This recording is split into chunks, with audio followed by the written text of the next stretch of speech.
Shalom, selamat berjumpa kembali di channel TBK Kerja Peter Tinambunan. Selamat Hari Natal 25 Desember tahun 2024.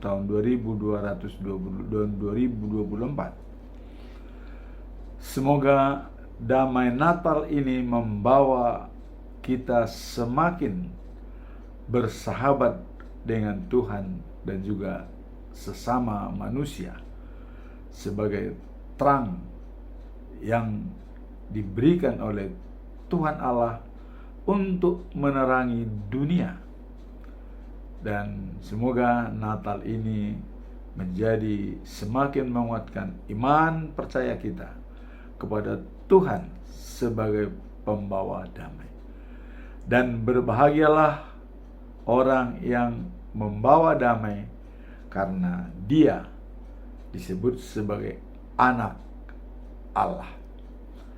Khotbah pada hari ini, di hari Natal ini, di hari yang ke-360 tahun 2024, tanggal 25 Desember, diambil dari kitab Ibrani atau surat kepada orang Ibrani, pasal 1 ayat yang kelima sampai dengan 12. Demikian bunyinya.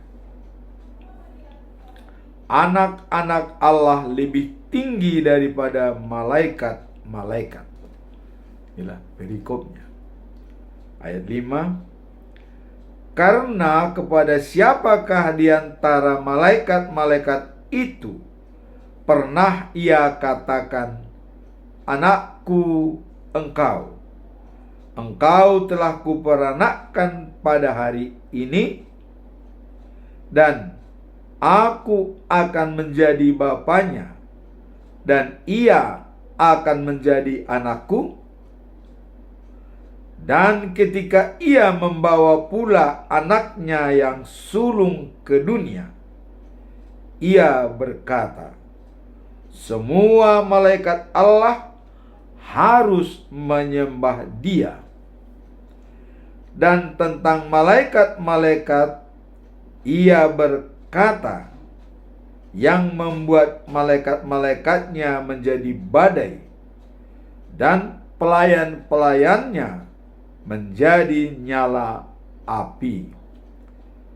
Tetapi tentang anak itu ia berkata, tahtamu, ya Allah, tetap untuk seterusnya dan selamanya, dan tongkat kerajaanmu adalah tongkat kebenaran.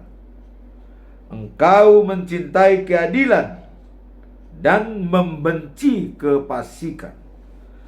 Sebab itu Allahmu telah mengurapi engkau dengan minyak sebagai tanda kesukaan melebihi teman-teman sekutumu.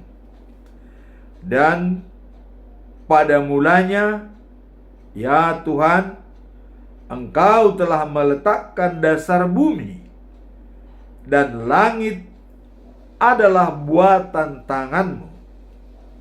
Semuanya itu akan binasa, tetapi engkau tetap ada, dan semuanya itu akan menjadi usang seperti pakaian, seperti jubah akan engkau gulungkan mereka, dan seperti persalinan mereka akan diubah, tetapi engkau tetap sama, dan tahun-tahunmu tidak berkesudahan.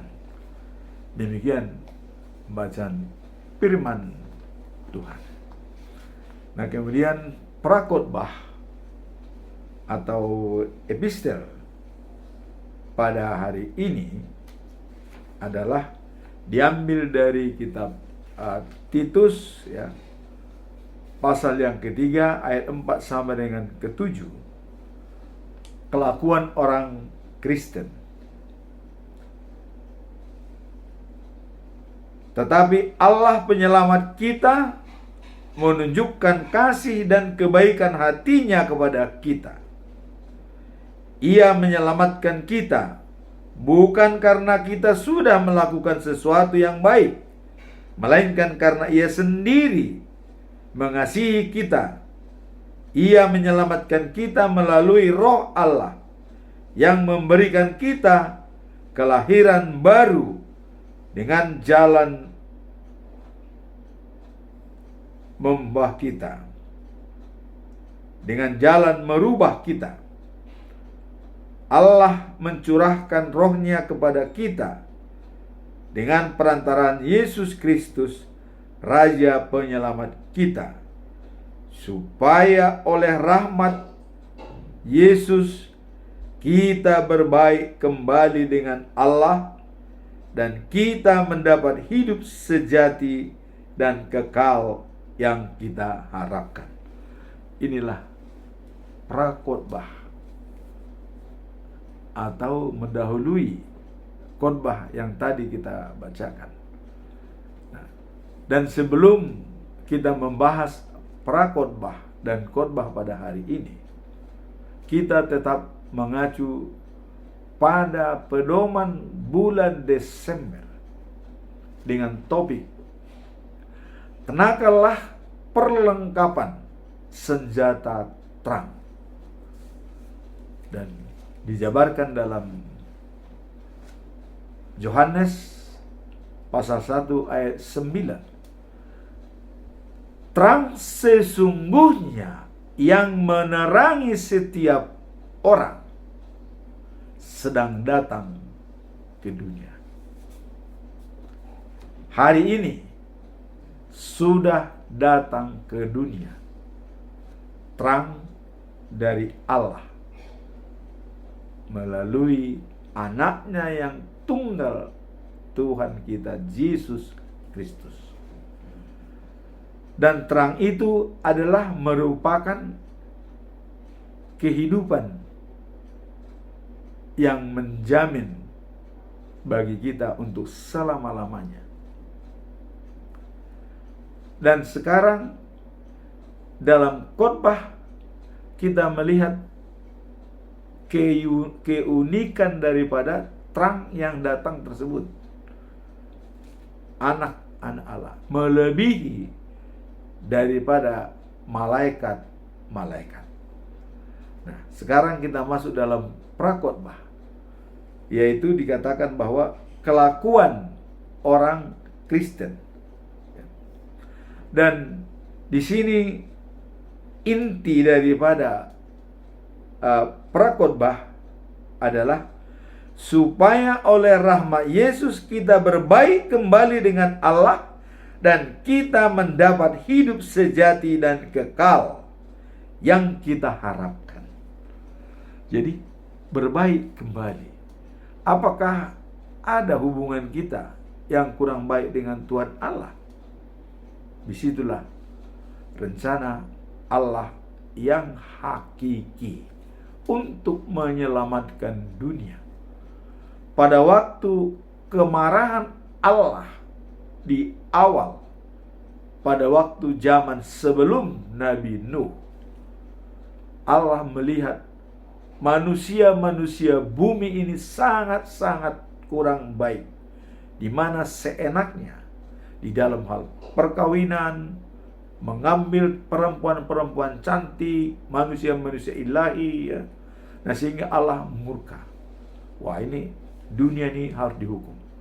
Karena kekacauan daripada manusia-manusia di dunia ini, maka Allah berfirman kepada Nabi Nuh, tolong buatkan perahu. Nabi Nuh langsung menurut, dibuatlah perahu. Karena murkaku akan kulimpahkan ke dunia ini. Maka kita lihat, datanglah air bah.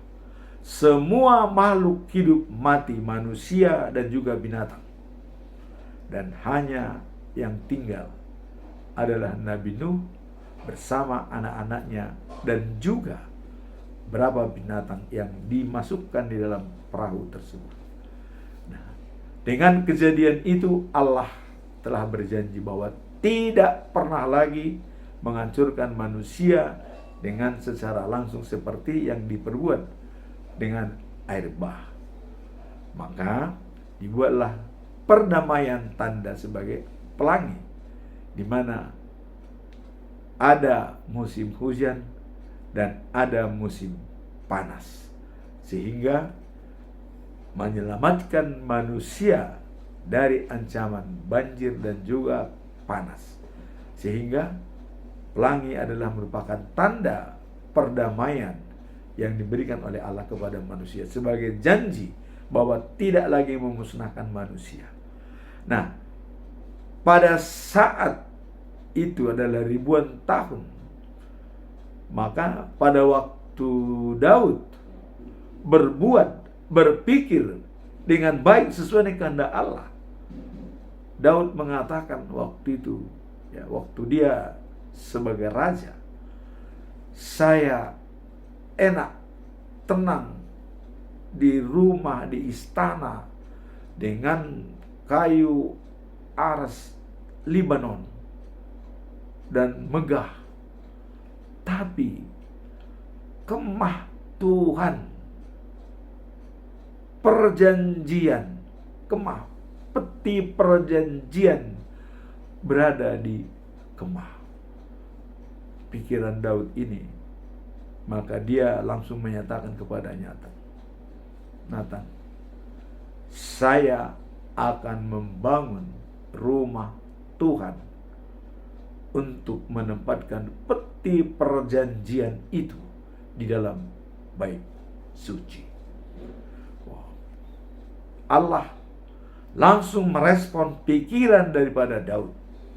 Maka Allah mencoba mendekati Nathan, tolong sampaikan kepada Daud,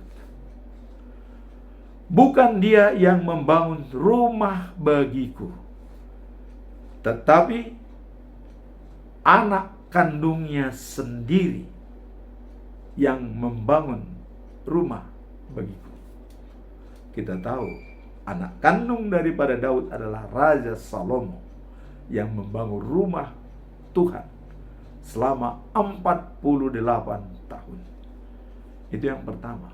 Kemudian yang kedua, diberikan oleh Allah penghargaan akibat pikiran daripada Daud, Karena selama ini kata Allah, aku berada di kemah, tapi saya belum pernah mengeluh, kata Tuhan.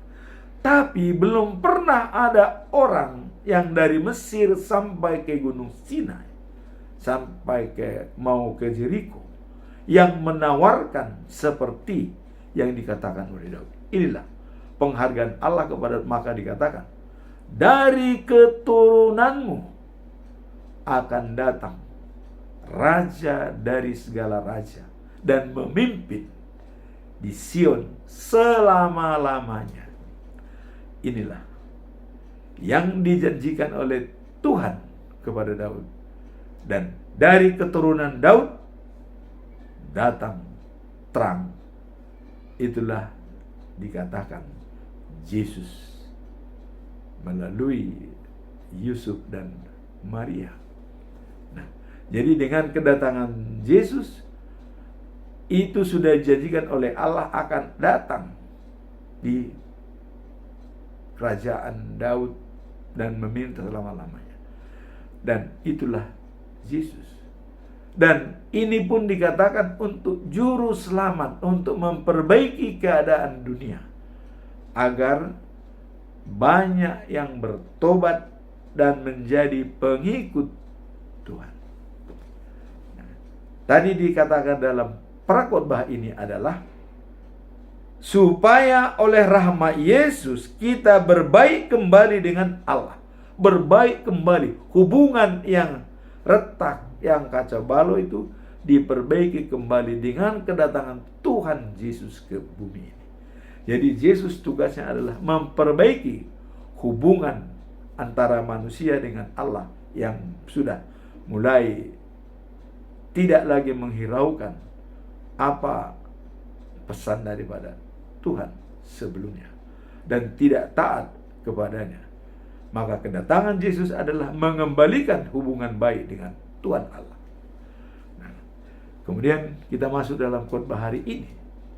Hubungan baik itu akan diperbaiki dengan kedatangan Yesus ke dunia ini. Nah, sehingga dengan kedatangan Dia, kita mendapat hidup yang kekal dan sejati. Jaminan diberikan oleh Tuhan Yesus. Dan itu dikatakan bahwa dalam Yohanes pasal 14 ayat yang ke-6. Akulah jalan, kebenaran, dan hidup. Tidak seorang pun sampai kepada Bapa tanpa melalui aku. Nah, jadi di sini benar-benar memang Yesus mengembalikan hubungan baik antara manusia dengan Allah. Karena tanpa Dia, kita tidak bisa bertemu dengan Allah. Maka, kita harus melihat kebenaran firman Tuhan. Bahwa Yesus itu adalah Tuhan.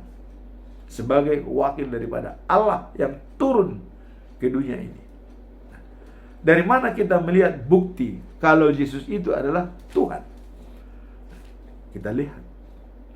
Waktu Yesus mengatakan, akulah jalan, kebenaran, dan hidup. Filipus mengatakan, dikatakan sampai kepada Bapa. Di mana Bapa itu? Tunjukkan kepada kami, kata Filipus, supaya kami puas. Jadi Filipus ingin kepuasan batin untuk menunjukkan Bapa itu di mana. Bukan dia mengerti apa kata-kata Yesus. Maka Yesus mengatakan, Filipus, Filipus, kau tidak mengerti selama ini siapa aku. Jadi disinilah waktu Yesus sebelum naik ke surga, dia mengatakan terus terang, melihat aku sama dengan melihat Bapa. Berarti dalam hal ini aku sama dengan Bapa, kira-kira begitu. Dan juga dikatakan lagi lebih lanjut bahwa aku bersatu dengan Bapa, Bapa bersatu dengan aku. Kalau Anda tidak percaya itu, setidak-tidaknya kata Yesus, lihat apa yang saya kerjakan. Tidak ada pekerjaan yang saya kerjakan dikerjakan oleh manusia normal. Menghidupkan orang mati, mengusir roh jahat, menyembuhkan orang sakit, buta, segala macam. Dan memberikan makan 5.000 orang hanya dengan 5 roti dan 2 ikan. Siapa yang bisa berbuat seperti itu? Kita tahu, Yesus mengatakan, waktu di Gurun Sinai, manna dikirim Allah dari surga. Sekarang Allah turun wakilnya bahwa akulah yang memberikan makanan itu. Kira-kira begitu. Makanya Yesus menciptakan seperti itu. Nah, jadi dengan kembalinya hubungan baik kita dengan Allah melalui Yesus. Nah, di khotbah hari ini dikatakan bahwa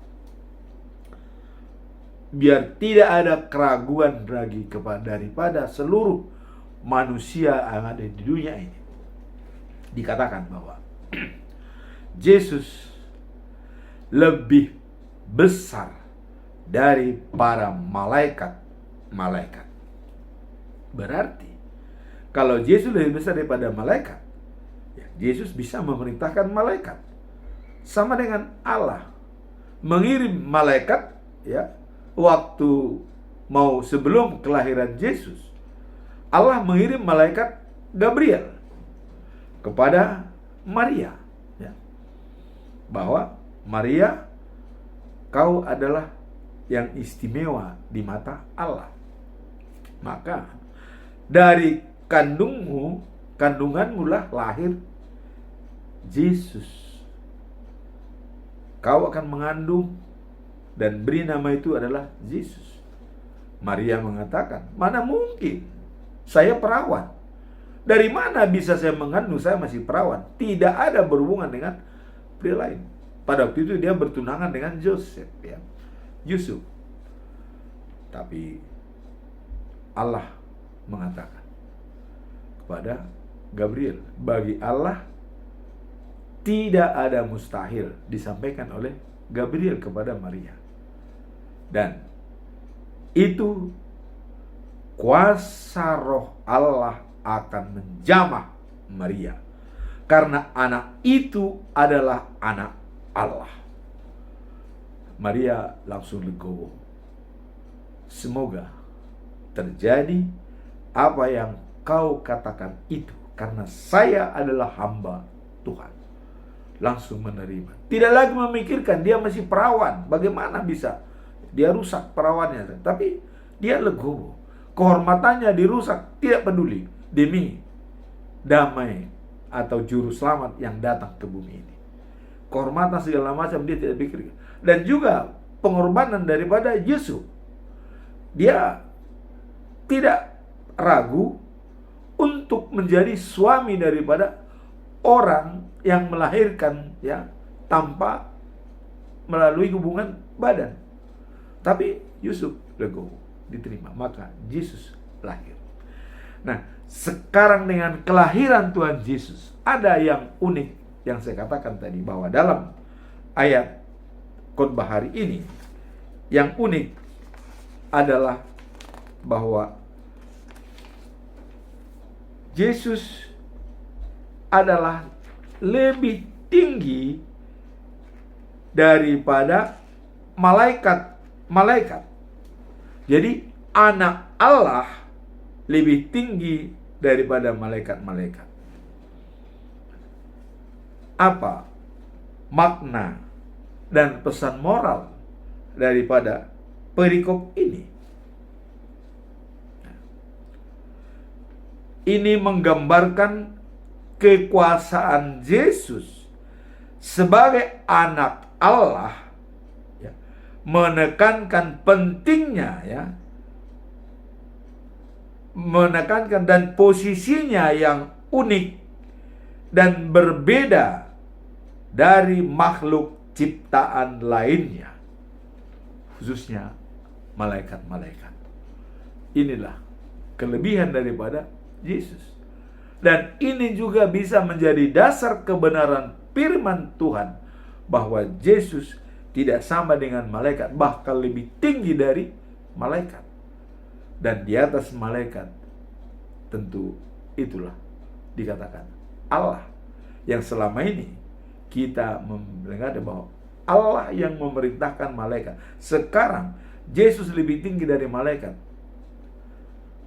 Pada saat Yesus dilantik oleh Allah sebagai anak yang tunggal, kita lihat dalam Matius pasal 3 ayat 17. Waktu Yesus dibaptis di sungai Yordan oleh Yohanes Pembaptis, pada saat dia bangkit dari air, langit terbuka. Waktu langit terbuka, turun Roh Allah berbentuk seperti merpati, hinggap di atas Yesus. Lantas apa yang terjadi?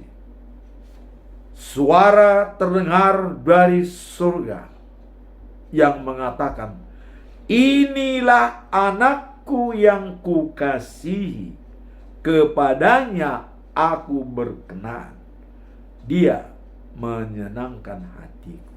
Jadi langsung disitulah pelantikan Yesus sebagai anak Allah, dan Allah berkenan kepadanya. Maka Yesus tadi mengatakan, aku bersama dengan Allah, Allah bersatu dengan aku. Melihat aku sama dengan melihat Allah. Berarti Yesus sama dengan Allah. Inilah kebenaran firman Tuhan. Dan dikuatkan dalam Ibrani pasal 1 ayat 5-12 bahwa Yesus lebih tinggi daripada malaikat-malaikat. Sekarang apa makna daripada perikop ini? Kita lihat makna perikop ini Yesus memiliki status yang unik dan istimewa sebagai anak Allah yang tidak dimiliki malaikat, ya. Jadi dia mempunyai status yang unik dan istimewa sebagai anak Allah dan tidak dimiliki para malaikat, dan mempunyai otoritas khusus, ya, dari Allah. Otoritas itu adalah dalam Matius pasal 3 ayat 17. Inilah anakku yang kukasihi, kepadanya aku berkenan dan menyenangkan hatiku. Begitu diberikan otoritas itu kepada Yesus oleh Allah sendiri, maka Yesus mengatakan, akulah jalan, kebenaran, dan hidup. Tidak ada yang sampai kepada Bapa tanpa melalui aku. Jadi otoritas yang diberikan oleh Allah kepada Yesus langsung disampaikan kepada murid-muridnya. Akulah jalan, kebenaran, dan hidup. Tidak ada seorang pun sampai kepada Bapa tanpa melalui aku. Jadi otoritas itu dinyatakan oleh Yesus kepada murid-muridnya semua. Dan inilah kebesaran daripada juru selamat dunia yang datang itu. Mempunyai otoritas khusus untuk kehidupan kekal dan sejati. Nah, kemudian setelah kita melihat makna Yesus memiliki status yang unik dan istimewa sebagai anak Allah dan memiliki otoritas khusus, sekarang kita melihat apa pesan moral daripada kedatangan terang itu dalam dunia yang sudah datang pada saat ini. Apa pesan moralnya? Pesan moral dari ayat ini adalah pentingnya mengenali keilahian Kristus dan menghormatinya sebagai juru selamat dunia. Inilah pesan moralnya. Menghormati keilahian daripada Kristus, bahwa Dia adalah Tuhan. Itu. Jadi kalau ada yang mengatakan, meragukan Yesus itu bukan Tuhan, bertobatlah segera. Karena Anda tidak akan sampai kepada Bapa tanpa melalui Dia. Walaupun Anda mengatakan ini begini, begono, cari ilmu apapun, cari buku lain, ya. Kita tidak perlu mencari alasan-alasan lain. Ini alasannya. Dia dilantik waktu dibaptis.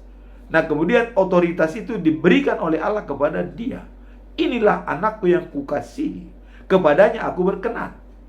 Allah sudah mengatakan kepada Yesus dia berkenan. Otoritas itu langsung disambut oleh Yesus. Akulah jalan, kebenaran, dan hidup. Tidak ada yang sampai kepada Bapa tanpa melalui. Apakah kita masih ragu kalau Yesus itu adalah jalan? Mari kita renungkan pesan moral pada hari ini. Pentingnya mengenali keilahian Kristus dan menghormatinya sebagai juru selamat dunia. Bukan juru selamat bangsa-bangsa, dunia semua, ya. Siapapun yang hidup di dunia ini berhak untuk diselamatkan sepanjang dia adalah ciptaan Allah yang sempurna. Nah, maka dalam Roma 12 ayat 12 Paulus mengatakan, bersukacitalah dalam pengharapan dan tabahlah dalam kesusahan, bertekunlah dalam doa. Dan kemudian tugas kita, Galatia 6 ayat 9, jangan jemu-jemu berbuat baik, karena kita akan menuai pada saatnya bila kita tidak lemah. Kita masih ingat waktu yang lalu bahwa ada dua bagian yang datang kepada Allah. Satu adalah domba di sebelah kanan, satu adalah kambing di sebelah kiri. Apa artinya ini? Yang domba menjalankan perintah Tuhan dengan baik, walaupun dia sendiri tidak tahu kalau itu adalah keinginan Allah, ya. Dan dia masuk surga. Kemudian kambing sebelah kiri juga sama pernyataannya, ya, bahwa dia tidak tahu kalau Allah itu pernah tidak diberikan makan, tapi dijelaskan oleh Allah, dia yang kau berikan kepada orang yang miskin itu sama dengan kepada saya. Tapi kapan saya lihat? Ya udah, sudah selesai, waktunya sudah selesai, tidak bisa diulangi lagi. Kamu masuk di dalam lautan api. Jadi dua contoh itu adalah domba dan kambing. Domba masuk surga, kambing masuk neraka. Nah, jadi tadinya dengan adanya otoritas kepada Yesus pada saat dia dibaptis, inilah anakku yang kukasihi, kata Allah. Dan dia langsung mengatakan, sebelum dia naik ke surga, setelah dia bangkit dari mati, ya, dari kubur, setelah dia akan berangkat ke surga selama 40 hari memberikan pendalaman kepada murid-muridnya, terakhir dia mengatakan, akulah jalan, kebenaran, dan hidup. Tidak ada seorang pun sampai kepada Bapa tanpa melalui aku. Jadi otoritas yang diberikan oleh Tuhan langsung diwujud nyatakan oleh Yesus pada murid-muridnya. Sekarang, bagaimana kita melihat otoritas tersebut? Apakah dengan kelahiran Yesus di dunia ini, kita juga ikut merasakan otoritas tersebut? Bahwa hanya melalui dia kita sampai ke surga? Silakanlah berdoa melalui Yesus supaya bisa masuk dalam surga. Maka saya kadang-kadang sering geli nih, ketawa nih, ya, kepada YouTube yang mengatakan Yesus bukan Bapa, katanya. Jadi jangan berdoa Yesus Bapa, katanya, jangan.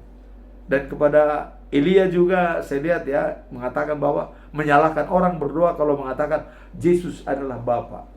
Ini sudah dikatakan, akulah jalan, kebenaran, dan hidup. Melihat aku sama dengan melihat Bapa. Jadi kalau kita berdoa dengan Bapa dan Yesus kita anggap juga Bapa, ya, memang dia katakan melihat aku sama dengan melihat Bapa. Ya, aku bersatu dengan Bapa, Bapa bersatu dengan aku. Nah, jadi otoritas yang disampaikan oleh Allah kepada Yesus itu disempurnakan oleh Yesus pada saat dia mau naik ke surga. Kata-kata terakhir dari Yesus waktu pendalaman kepada murid-muridnya selama 3,5 tahun, ya, lamanya kepada murid-muridnya. Kira-kira seperti itu, 3,5 tahun. Nah, jadi dengan otoritas itu dikatakan, akulah jalan. Nah, maka pesan moral pada hari ini, pentingnya mengenali keilahian Kristus dan menghormatinya sebagai juru selamat. Ini tugas kita. Mengenali kebenaran firman Tuhan bahwa dia adalah Tuhan, kemudian menghormatinya sebagai juru selamat. Dan ini kita lihat di dalam pernyataan-pernyataan Yesus waktu masih di dunia. Dan pernyataan pertama inilah bulan Desember ini dalam Yohanes 1 pasal 1 ayat 9, ya. Yesus sebagai senjata terang melawan kegelapan. Jadi dalam pasal 1 Yohanes 1 ayat 9, terang sesungguhnya yang menerangi setiap orang sedang datang dalam dunia. Itulah Yesus Kristus datang ke dunia. Nah, kemudian Yesus adalah sebagai roti hidup. Ini kita lihat, ya, penjelasan Yesus pada waktu dia memberi makan orang 5.000 orang. Dan setelah itu ketemu lagi dengan masyarakat. Masyarakat mengatakan, dari mana Bapak? Katanya kepada Yesus. Yesus langsung tahu, oh, kamu, ya, bukan mengenali aku kasih apa yang kau berikan, tapi kelihatannya karena aku memberikan makan 5.000 sehingga dia mengingat, ya, makannya, mungkin masih bisa dapat makan. Tapi Yesus mengatakan, ya, kenali keajaiban-keajaiban yang saya buat. Memberikan makan 5.000 orang, itu adalah memang Allah yang bekerja. Karena Yesus juga waktu itu memohon kepada Allah supaya diberkati. Nah, jadi sebagai roti hidup, kita lihat dalam Yohanes pasal 6 ayat 35. Akulah roti hidup. Barang siapa datang kepadaku, dia tidak akan lapar selama-lamanya. Dan percaya kepadaku tidak akan haus selama-lamanya. Jadi hanya dua. Datang kepada Yesus dan percaya, selesai. Kita akan menjadi hidup yang kekal. Karena tadi juga dikatakan, ya, dalam mengembalikan hubungan baik itu, ya, dalam Ibrani, ya, bahwa dalam Prakhotbah dikatakan ayat 7 Titus, ya, ayat 7, supaya oleh rahmat Yesus kita berbaik kembali dengan Allah dan kita mendapat hidup sejati dan kekal. Itulah yang dikatakan berbaik kembali dengan Allah supaya mendapatkan hidup yang sejati. Nah, di sini kata sebagai roti hidup, akulah roti hidup. Datang kepadaku tidak akan lapar. Percaya kepadaku tidak akan haus lagi. Nah, kemudian sebagai jalan menuju surga. Dikatakan dalam Yohanes pasal 14 ayat 6. Ya, Yesus berkata kepada murid-muridnya, akulah jalan, kebenaran dan hidup. Tidak seorang pun sampai kepada Bapa tanpa melalui aku. Nah, kemudian Yesus sebagai kebenaran firman Tuhan. Kebenaran firman Tuhan itu adalah sebagai Tuhan Allah. Jadi Yesus sebagai Allah, sebagai Roh Kudus, dan sebagai Tuhan. Nah, maka kita bisa menyimpulkan di mana ada Yesus, di situ ada Roh Kudus, ada Allah. Di mana ada Allah, di situ ada Roh Kudus, ada Yesus. Di mana ada Roh Kudus, di situ ada Allah, di situ ada Yesus. Inilah konsepsi sistem dari Trinitatis. Kalau Anda melihat di YouTube saya, ada 3 gambar, ya. Pertama adalah globe dunia. Dunia artinya adalah bangsa-bangsa yang ada di dunia itu. Kemudian gambar segitiga itu adalah Trinitatis. 3 tapi 1. Kita lihat segitiga sama sisi. Itu bukan 3 tapi 1. Tapi sisinya 3. Ya. Nah, kemudian dengan Trinitatis kita lihat ada segi 4. Itulah the news of Jerusalem. Dan kita sudah menyatakan waktu yang lalu gambaran daripada Jerusalem. 2.400 kilometer kubik, tinggi, lebar, panjang. Tembok 60 meter. Pondasinya 12 batu permata. Jenis-jenis batu permata. Setiap jenis batu permata itu ditulis nama 12 rasul sebagai pondasi daripada the news of Jerusalem. Kemudian kota itu ada 4 sudut dan setiap dinding ada 3 nama di pintu tersebut. Dan itulah nama-nama daripada suku yang ada di Israel, keturunan Yakub. Nah, jadi dengan kita menuju kepada Yerusalem yang baru, dan disitulah undangan perjamuan pesta dari Tuhan Allah, dan disitulah Yesus memimpin kerajaan damai selama-lamanya. Undangan perjamuan pesta itu, Allah menyediakan daging-daging yang sangat berkualitas tinggi dan gemuk-gemuk, dan juga anggur yang berkualitas tinggi. Dan di tengah kota itu, dari tahta kerajaan itu mengalir air, ya. Dan di pinggir sungai air itu ada pohon yang rindang, dan pohon itu menghasilkan buah setiap bulan gratis. Kita datang ke sana tidak perlu beli, semua diberikan cuma-cuma. Dan yang paling unik yang kita memang perlu lihat nantinya adalah jalan raya dan halaman kota itu adalah emas murni. 2.400 km emas murni, tidak tahu jumlahnya itu. Maka kalau ada nyanyian daripada orang Batak, Osion nauli tongamdo ho, alamanmu seredo, itulah ya. Osion nauli tongamdo, alamanmu sere, emas ya. Nah, jadi kenapa saya katakan selalu kita harus fokus dengan tujuan akhir hidup kita, life after life, the news of Jerusalem. Dan saya katakan, kalau kematian akhir hidup kita, itulah kuasa iblis. Tapi kalau hidup setelah kehidupan kita, itu kuasa Allah. Yesus mati disalibkan atas kuasa iblis. Iblis berkuasa, mati.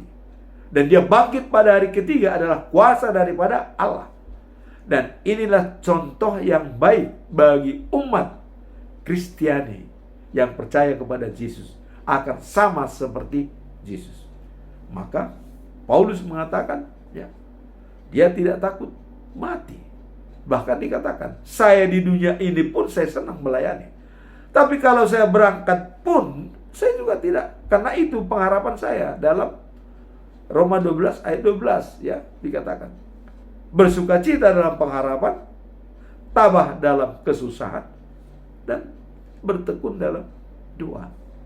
Nah, jadi itulah yang bisa kita lihat. Jadi makna daripada ayat hari ini, Yesus memiliki status yang unik dan istimewa sebagai anak Allah yang tidak dimiliki oleh malaikat. Ini yang khusus, ya. Dia punya otoritas tertentu. Kemudian sebagai pesan moral, pentingnya mengenali keilahian Kristus sebagai Tuhan, sebagai juru selamat dunia, sebagai hakim pada saat kedatangannya kedua kali menjemput kita, ya. Dan juga menghormatinya sebagai juru selamat dunia. Inilah khotbah di hari Natal ini yang tadi kita lihat dalam prakhotbah itu, bahwa hubungan baik kita kembali dengan Allah melalui Yesus. Nah, kemudian dalam khotbah hari ini bahwa Yesus punya otoritas khusus melebihi daripada malaikat. Dan itu juga sudah dilantik oleh Tuhan Allah pada saat Yesus dibaptis. Matius 3 ayat 17. Inilah anakku yang kukasihi, kepadanya aku berkenan. Dari perikop ini jadi prakhotbah dan khotbah kita terberkati. Prakhotbah adalah membangun kembali hubungan, dan khotbah hari ini adalah otoritas Yesus sebagai juru selamat dunia. Itulah firman Tuhan pada hari ini. Semoga kita semua semakin terberkati dengan khotbah hari ini. Di hari Natal ini adalah merupakan momentum kita untuk berbaik kembali kepada Tuhan dan menerima keilahian Tuhan daripada otoritas dalam hal penghakiman sebagai juru selamat dunia. Amin. Tuhan memberkati kita semua.